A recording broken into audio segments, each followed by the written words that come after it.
Hey nerds, Farmer Jesse here. Welcome to Growers Daily, your daily dose of ecological farming insight. It is Friday, November 28th, 2025, so happy Turkey Sandwich Day to all those who observe. And today we have a special treat for you. When I was at the CFSA conference down in South Carolina, I got a chance to sit down with Noah East of Wild East Farm that is in western North Carolina. But anyway, Noah and I got to chat about what their farm looks like and their sort of long-term plans for it, recovering from Hurricane Helene, and how much they earn right now on their gardens versus the rest of the farm. And in that vein, Noah is super generous with sharing all those details about revenue and about how much they're paying themselves in year 3 and so much more. If you want to understand what is possible with a good plan for a farm business, this is a great conversation. And not only have we featured Wild East Farm before, and I will link the video that Jackson and I did with him in 2024 in the show notes, but I want to make sure to point out their awesome YouTube channel, Small Scale Revival, which I will also link in the show notes, and maybe Mike can put it up there on the screen somewhere for those watching on YouTube. All right, enough from me. This shot in a hotel room in South Carolina is my chat with Noah East of Wild East Farm. So let's do it.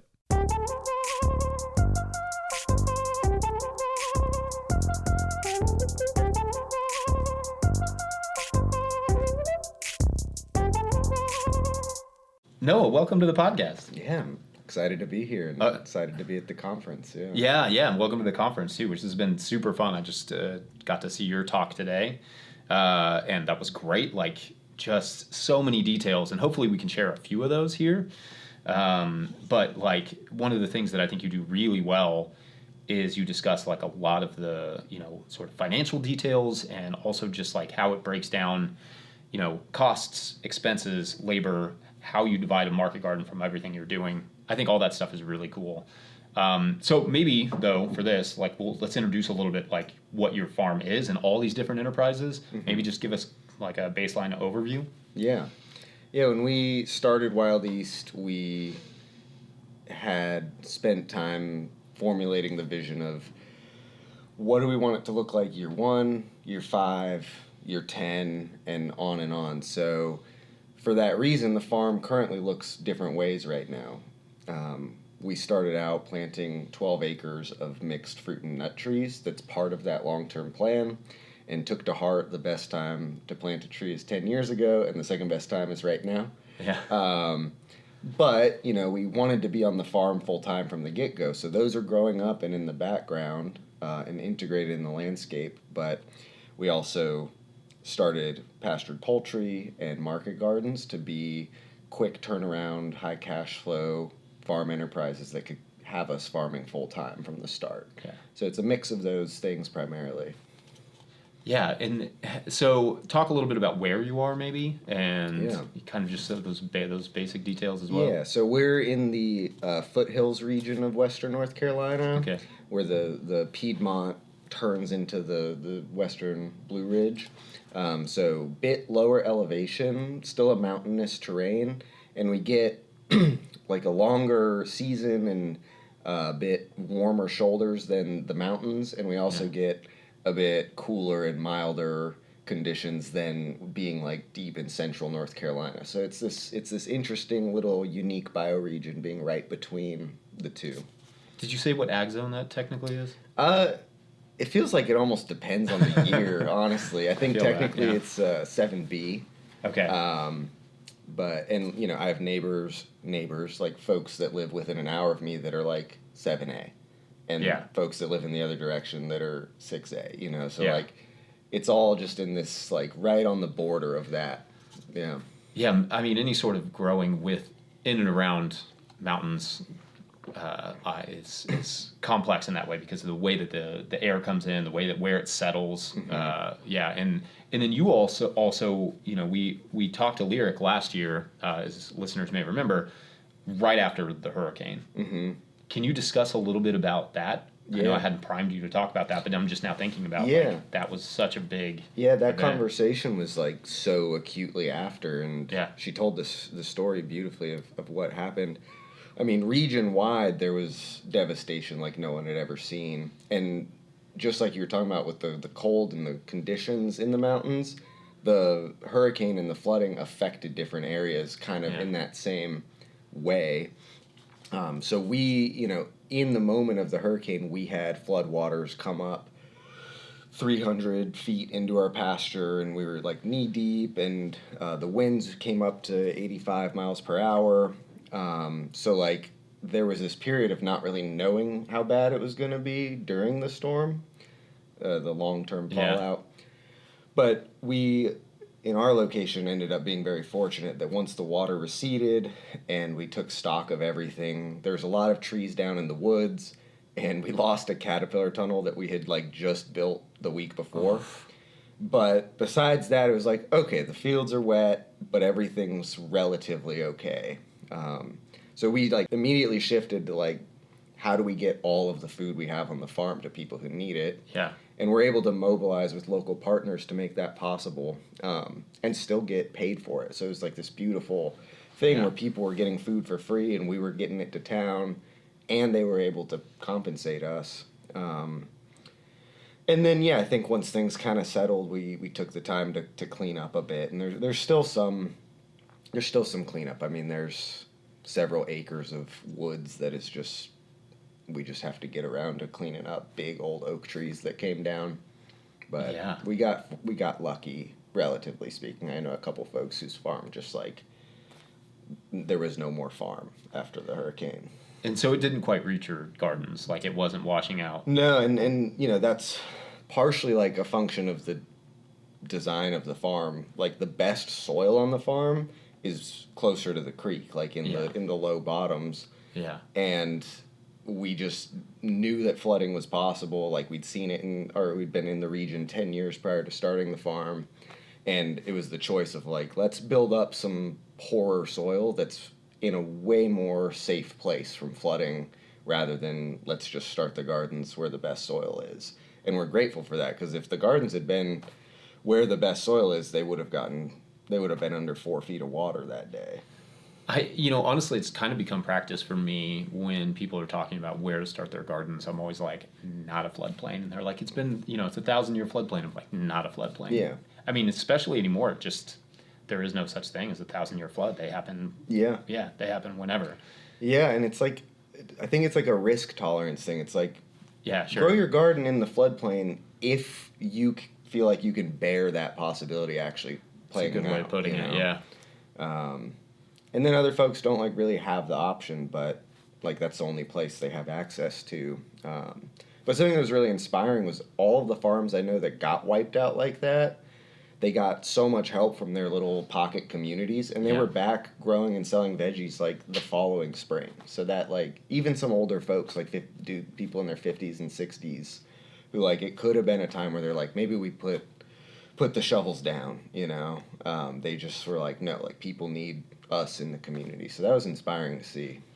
I love that. I mean, I hate the circumstances that brought it about, obviously, but when you get to see community in action, it's just like, it is really a thing, and it's a really powerful thing. Mm-hmm. And I mean, it's a story that I've heard. I mean, being down here in South Carolina, but talking to a lot of people from North Carolina, just that's one of the first things they say. It's like people just came together and made things happen. Yeah, immediately. Yeah, it was in both in like a direct way as well as just people just chipping in the ways that maybe no one noticed. Like people going up old back roads and just cutting the trees out and seeing, like, they don't even know if someone lives back there, but just checking in and clearing roads. No one asked them to do it.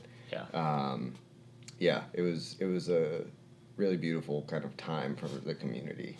Yeah, that's cool. And I mean, it makes it stronger ultimately, just to, going through those events that ultimately brings a lot of people together. So that's great. Mm-hmm. All right, well, we're going to take a quick break, and when we come back, we're going to talk a little bit more about the marketing side of things and sort of your venture towards wholesale, which I think is really interesting. So, BRB. Today's episode is brought to you by Farmhand.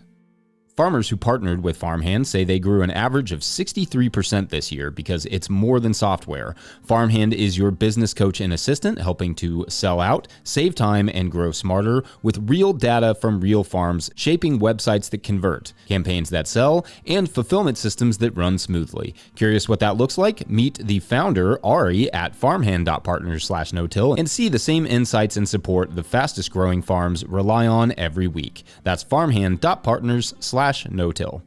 Today's episode is also brought to you by High Mowing Organic Seeds. High Mowing Organic Seeds is celebrating their 30th anniversary with 47 fabulous new varieties for 2026. Highlights include downy mildew-resistant cucumbers, a poppy that looks like cotton candy, and 12 new tomato varieties. High Mowing offers more than 750 varieties of certified organic, non-GMO vegetables, flowers, herbs, and cover crops, all trialed for optimal performance in organic growing systems. High Mowing has the professional quality seeds and supportive grower reps to get you from seed to harvest. Visit highmowingseeds.com to request a catalog and use code 26NOTILL, all one word, 26NOTILL, for 10% off your order of $100 or more. That's highmowingseeds.com. All right, back to the show. All right, so Noah, one of the things that you all have done that I think is interesting and maybe counter to like what a lot of market farms do is that you've moved a little bit more towards wholesale, or at least you've like embraced wholesale in a way that not a lot of the smaller growers do. Can you talk a little bit about that and those outlets? Yeah, I think it was front of mind because the farm that I had been managing for 3 years before starting Wild East was 8 acres of tractor-based organic that was 100% wholesale. So it was like a game I was familiar with, and I knew all the pros and cons. And in my mind, starting Wild East, it was like, if we can get the right wholesale rate, this can still work on a small scale, right? Especially prioritizing it early on, where it was just Lyric and I in year 1 and having a small team in year 2. Whereas we want to produce vegetables, we want to be market gardening. What's a way that we can be selling the food that kind of like reduces the workload on harvest and post-harvest stuff in the early years? Like because we were doing so many different things, we were trying to simplify where we could. Yeah. So taking on a 50 or 100 member CSA as a goal in year 1 or 2 was just like, that's just too much for our diversity of goals. So that's kind of why we embraced the wholesale. And because of that role and some of the roles Lyric had in the community before starting the farm, we knew folks who were executive directors or owners at these wholesale organizations. So we already had these pre-existing relationships where they were excited that we were starting a farm and kind of had the customers there before we even got started. Yeah, that's something you talked about in your talk, and it's something I've thought about in a way of like, and I'll say this to new and beginning farmers a lot of times, that you are like, you have an opportunity as you're starting your farm before you've grown a single thing to start getting customers. And it's kind of what you were saying there with Lyric working with these organizations of like developing these relationships, or like an example I've often used is like, when you're starting a farm, get a part-time job at a restaurant or like a place that you may want to sell, a grocery store, whatever, because you're going to need that capital. So like, you're already going to have to be doing maybe a little extra work. And why not be in a position to start building those relationships so that when you do start production, you know what they want, you have a relationship with those people, and they want to support you because you helped them. Yeah, and maybe you can talk a little bit about like specifically like what those organizations do and how they get your food out. Yeah. So we there a couple of them are nonprofits, several of them are for-profits. I guess on the for-profit side, there's a few places in Asheville that have online storefront, kind of direct-to-consumer box program on their end. So they don't call it a CSA, but it's like a CSA where folks can go on their website and just buy whatever is available. And then those orders come through and go to the farmers. So the wholesale folks have their little markup, and they still pay us a really fair rate. So like, for example, we sell a bunch of kale to them for $2.75 a bunch and sell it at market for $4. And like, there's a difference there. But if we can sell 20 bunches of kale at market consistently, but we can sell 400 bunches a week to these folks, like, it makes it really work and has really good cash flow. And then the nonprofit side has had a lot of funding until recently through the HOP, or Healthy Opportunities Pilot Program, to buy in the food and then redistribute it to folks who would not otherwise be able to afford local, organic, really high quality food at no cost. So they're paying us a fair rate, and then end consumer is paying nothing. With the funding being cut, like that pool not being there what it was, they still like were able to build up the infrastructure and the community connections. So there's volatility right now, but they're still pursuing that avenue. And we're really like fortunate and grateful to have started a farm in a place at the same time that these kind of programs were popping up, such that a good amount of our food, like 40% of our food sales to date, have gone to folks at no cost to them. Yeah, that's so cool. So it's like a rare and beautiful thing, and that's another reason we really have embraced these partners. You know, it's not all going direct to consumer at like a very high price like local food can tend to be.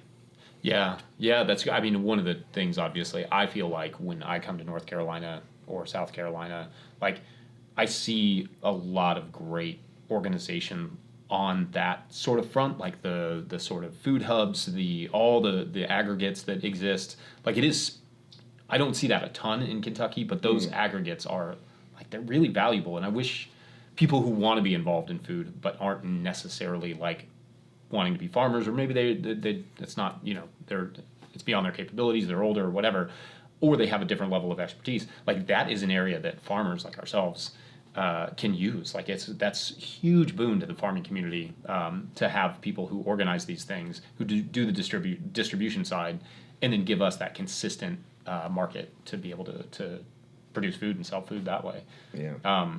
And another thing you kind of touched on there in the beginning of this segment was just talking about the sort of simplification of it when you're harvesting big bulk, kind of all the same thing. Oftentimes, you know, you kind of know for weeks exactly how much you're going to be selling. Can you talk a little bit about that, like ways in which maybe you've made that efficient, or does that make sense? Like how it's made things more efficient for you? Yeah, I mean, if the market's there, you know, that's the main thing. Like it enables us, you know, in the past several years to kind of designate different blocks in our half acre to like, you know, these 25 beds are just the brassica plot. So it's like, that's very simple. Yeah. You know, say 8 of them are kale, 5 of them are collards, like on down the line. You know, we can plan very simply because we can have those conversations ahead of time with these folks and say, how many bunches of this do you think you can buy a week? And they'll tell us, and it's like, okay, we can put that into the crop plan. And, you know, it doesn't always shake out exactly like that, but it does simplify it where, you know, on the planning side as well as on the harvest side, like just the efficiency of picking a lot of one crop versus, okay, I'm getting 10 bunches of this, okay, 10 bunches of this. We do that as well for market and our small CSA program, but yeah, it's nice having the mix of the two for the planning as well as like the harvest efficiency side. And like, you know, to make it more efficient, there's little things that I learned at the previous farm where like, you know, you go out in the field and you don't just have like a giant wad of twisty ties. Like you're counting, if 20 can fit in a box, you're like counting out 20 and putting them in each box the day before. So you go out and it's just like, I don't have to do any counting today. It's just there's 20 in here, boom, it's in. Yeah, you know? Counting and then recounting. Yeah, it's like... Wait, did I harvest 20? Yeah, taking them all out of the box, like, oh, crud, there's 16 in here. You know, like, there's eliminating little stuff like that is something you kind of have to learn with the wholesale model because you are dealing with a lot of numbers and it has to be precise for the customers to be happy. Whereas if you meant to bring 100 bunches of carrots to market and oops, I only brought 98. Like, there's not really a consequence there. Yeah. That is kind of one of the more daunting elements, I guess, of selling wholesale. Is like there is an expectation of consistency. There's an expectation of getting the number right to the T, especially if they're doing like, you know, boxes that they sell CSA style. They expect everything to be the same. And then if it's not, then they have to scramble to figure out how to solve that. Right. But yeah, no, I think those little elements, like we used to count out rubber bands. We do them in 20s or 25s. And then that way we'd just be like, all right, I need 4 25s, that's 100, put them on our wrist and go, or whatever that we're doing. And yeah, that makes even that little time that we'd spend, like you were talking about, putting the twist ties in the box, like that little time we'd spend getting that stuff organized, like made a huge difference. Yeah. Yeah, it's like I was talking earlier in my talk, like front loading mental work as much as possible so you're not doing the mental work while you're doing the physical work, I feel like makes everything go smoother, like kind of separating those two as much as you can. Yeah. Oh yeah, absolutely. Because when those two things clash, it is exhausting. Yeah. In a way that just like nothing else is exhausting. Yeah. Yeah. Yeah. No, that's a great way of putting it. All right. Well, we're going to take one more quick break, and when we come back, we'll talk a little bit about like farm revenue and how you break out the gardens from your other enterprises. Yeah. So be right back. Today's episode is brought to you by Johnny's Selected Seeds.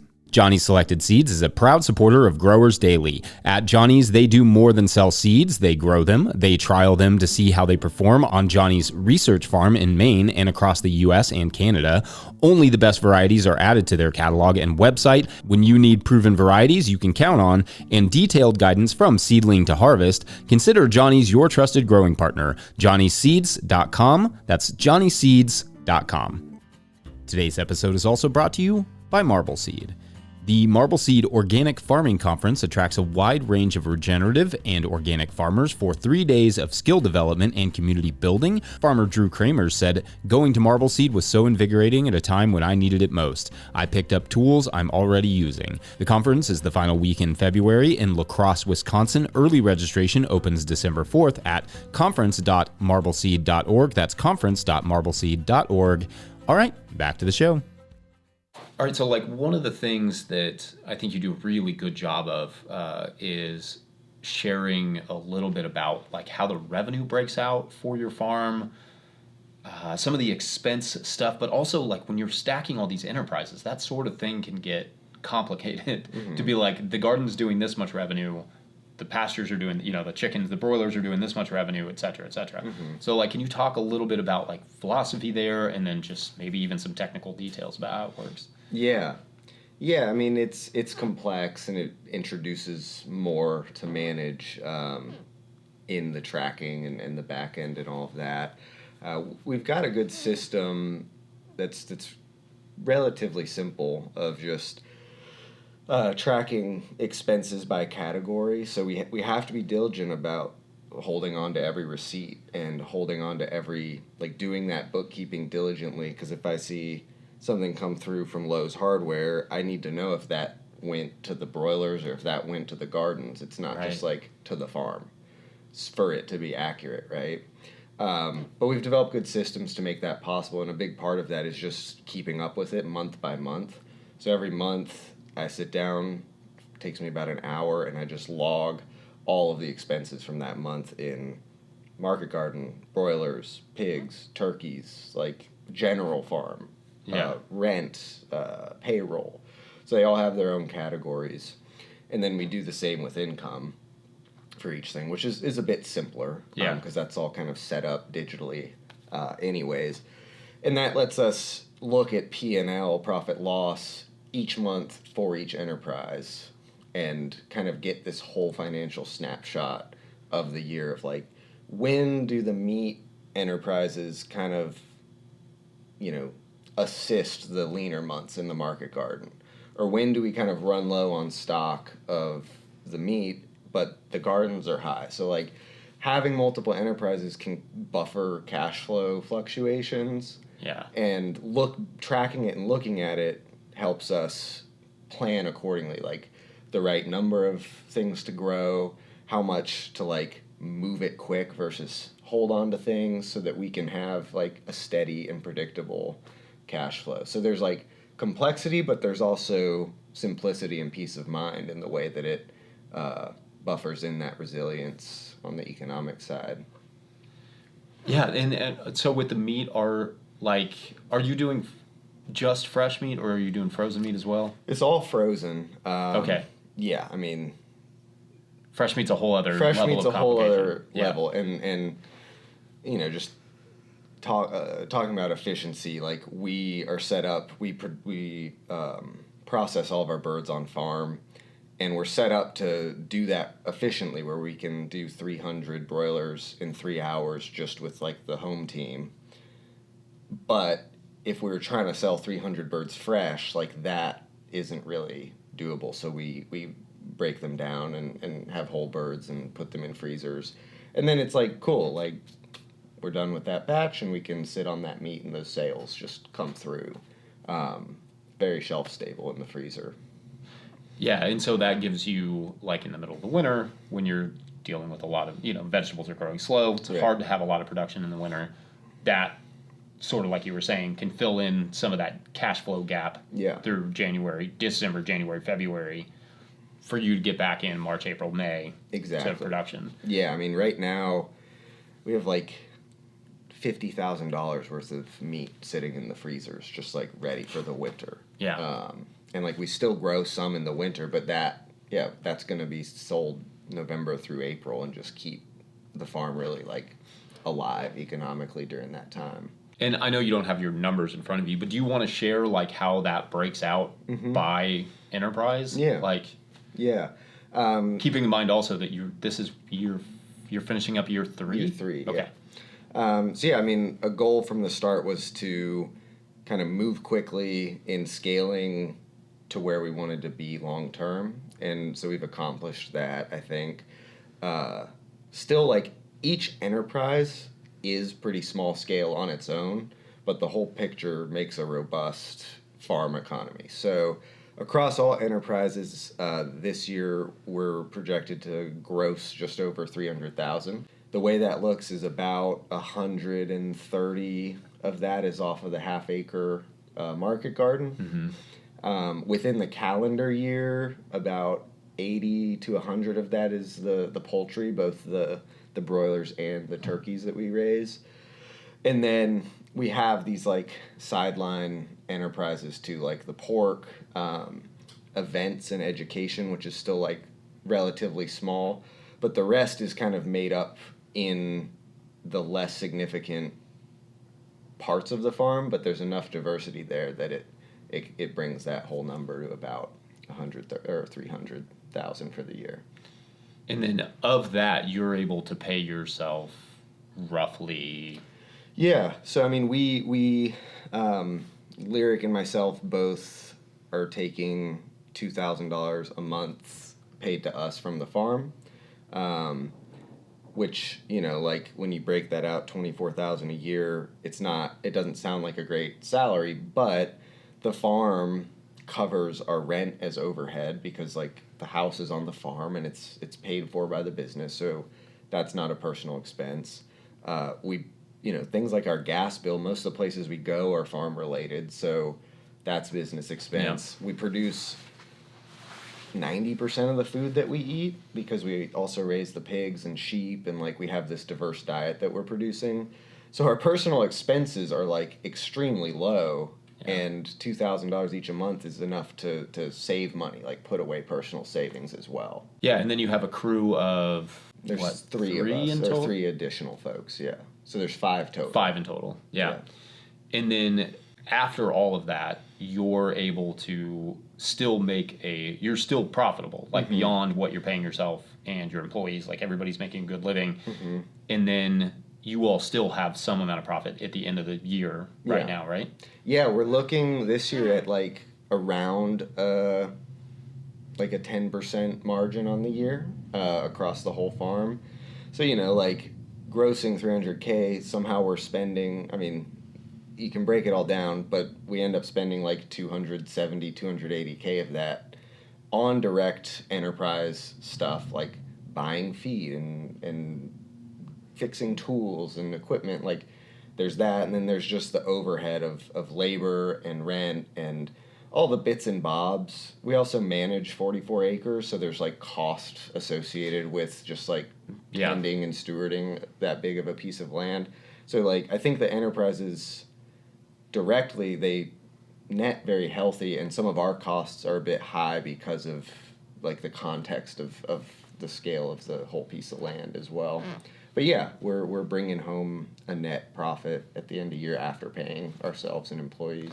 And is that net profit, is that going towards back into the business right now still? Yeah, that's like the wisest place to put it, as we're still, because we're transitioning right now from building a farm pretty much from scratch to, okay, now things are in place and our feet are underneath us. How can we improve things to like increase that revenue and at the same time bring workload down?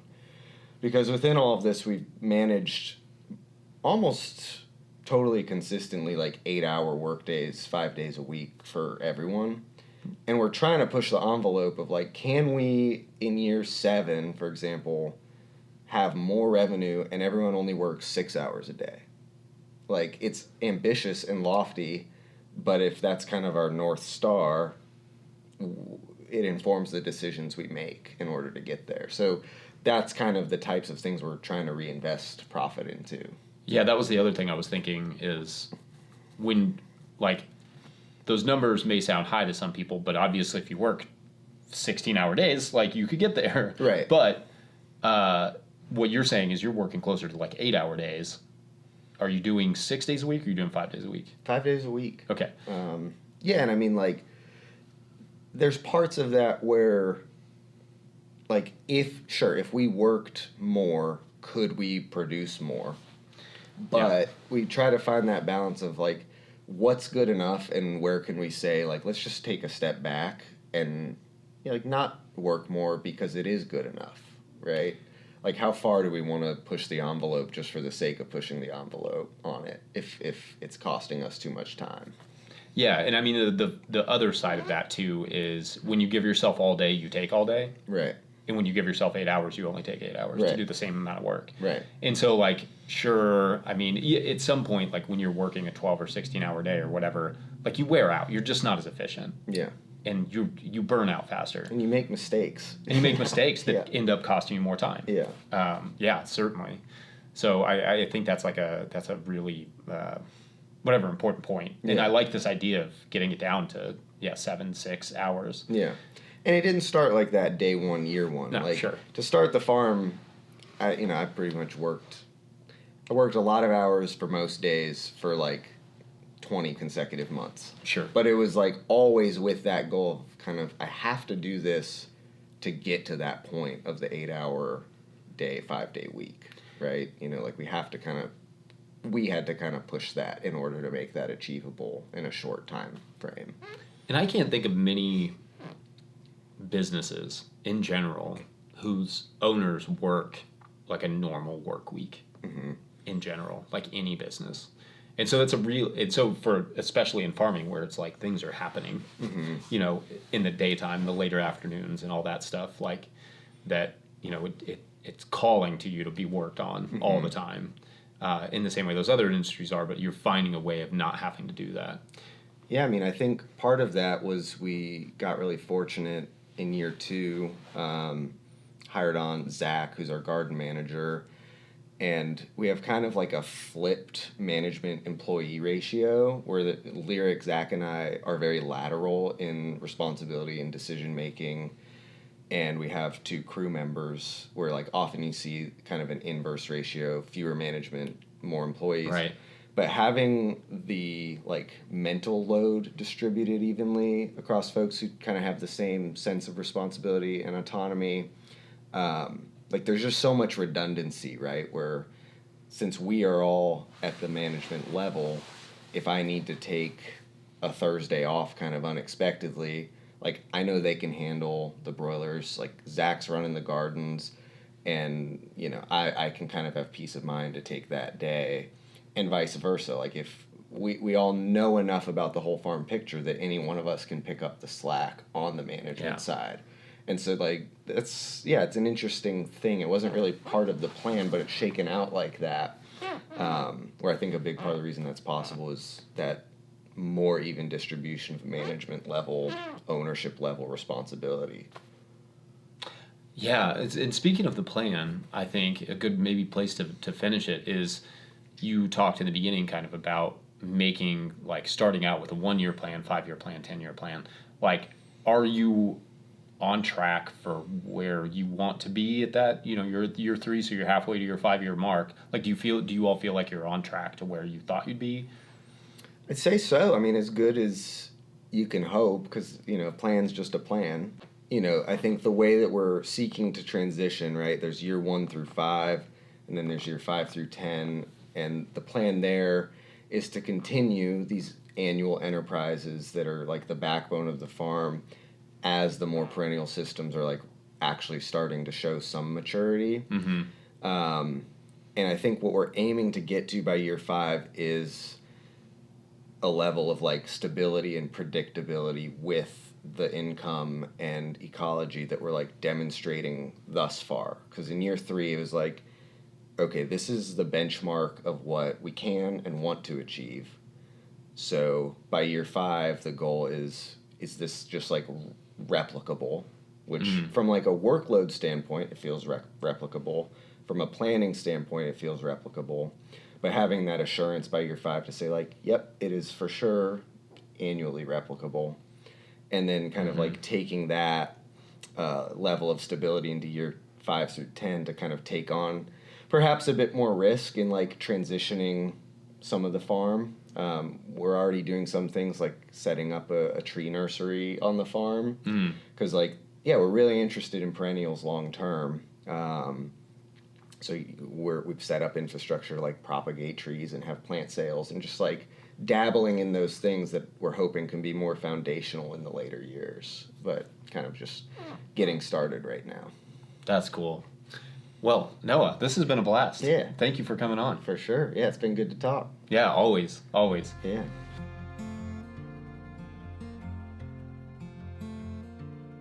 And who's gonna wake you in the morning? All right, I hope you enjoyed that chat with Noah. Make sure to follow Wild East Farm on Instagram and subscribe to their channel, Small Scale Revival, on YouTube. Don't forget, No-Till Growers is now officially a nonprofit 501c3, so donations are tax deductible and greatly appreciated. You can learn more about how to do that in the show notes. Please make sure to like and subscribe and or follow wherever you're getting this podcast. That's an easy way to help us out as well. Enormous thank you to all of our show sponsors. And if you'd ever like to sponsor this show, you can reach out to Farmer Michelle at no-tillgrowers.com. Huge shouts to Willie Breeding for the theme music and Mike Hilbert for the production help and editing. Also, shouts to Epidemic Sound for the background music that you can hear. Teach me how. If you are looking for some gifts this holiday season, you can pick up a copy of my book, The Living Soil Handbook, at no-tillgrowers.com, or a hat. We have many to choose from, but you should do that soon so that it actually gets there by the holidays. And that also goes to supporting our work. So big shouts to that. Big thank you to everyone over at patreon.com/no-tillgrowers, where at a certain level, or if you just bump up from one level to another, or you sign up in the month of November, you get a shout out in the show. So big shout outs today to Patrick Weaver. Shouts to Patrick Weaver, always keeping us going on Fridays. All right, so you will remember that our heroine in this week's story, Mildred, decided to take matters into her own hands when she kept missing the show that she wanted to watch on Broadway in New York City.